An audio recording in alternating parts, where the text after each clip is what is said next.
Պարոն Ուրբեկյան, դուք ասացիք, որ 2 բանկ 3 տարով, 3 բանկ 5 տարով, չէ, եթե չեմ սխալվում, զեղծարարության զոհ դարձած մեր քաղաքացիների վարկերը, որ սառեցվել են, արդյոք էլի բանկեր կան, որ բանկերում նման զեղծարարության երևույթներ եղել են եւ իրենք ցույց ասած տարեկետում չեն տրամադրել էլի քաղաքացիներին միջև այդ գործերը բացահայտվի, որովհետեւ այստեղ 5 բանկի անուն դուք նշեցիք էլի։ Տեսեք, պարոն Հակոբյան, ընդհանուր առմամբ զեղծարարություններ ամեն տարի լինում են։ Ու 2023-ին էլ ա եղել, 2024-ին էլ ա եղել, մինչև այդ էլ ա եղել, այսինքն դա միշտ եղել է, եւ այդ ինչ որ այսպես ասած ռեզոլյուցիայի մեխանիզմ կա, որովհետեւ բանկերը աշխատում են դատական համակարգի եւ հաճախորդների հետ։ Կենտրոնական բանկը ստացել է ընդհանուր մոտ 50 դիմում, որոնք վերաբերել են 3 բանկին,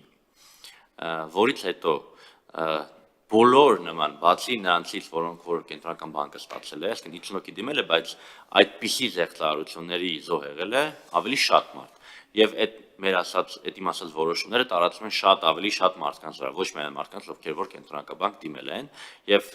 կենտրոնական բանկի կայքում դրված այդ հաղորդագրությունը ես առաջարկում եմ նաեւ լսողներին, որպեսզի գնան եւ նաեւ այդտեղ բանկերի այդ հղումներ են դրած, որպեսզի տեսնեն, թե իրենք ինչ պետք է անեն, որպեսզի այդ համաձայնագրերը կնքեն։ Այսինքն կենտրոնական բանկ դիմաց 50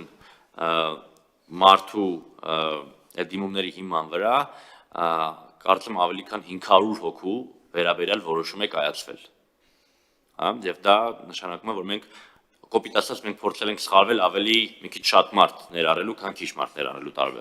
ուղղությամբ։ Բայց այս զեղծարարությունների մասին միշտ եղել է, այսինքն 2023-ին էլ եղել, 24-ին էլ եղել, պարզապես կոնկրետ այս ալիքի պարագայում, երբ որ տեսել ենք, որ կոնկրետ ինչ-որ մի մեթոդաբանություն կա, դրա համար առանձնակի վերաբերմունք ենք ցույց տվել։ Էլ եմ ուզում ասեմ, երկարաժամկետում ճիշտ կլինի ավելի ինստիտուցիոնալ մեխանիզմներ դնել ինչ-որ մի ապահովագրության տեսքով։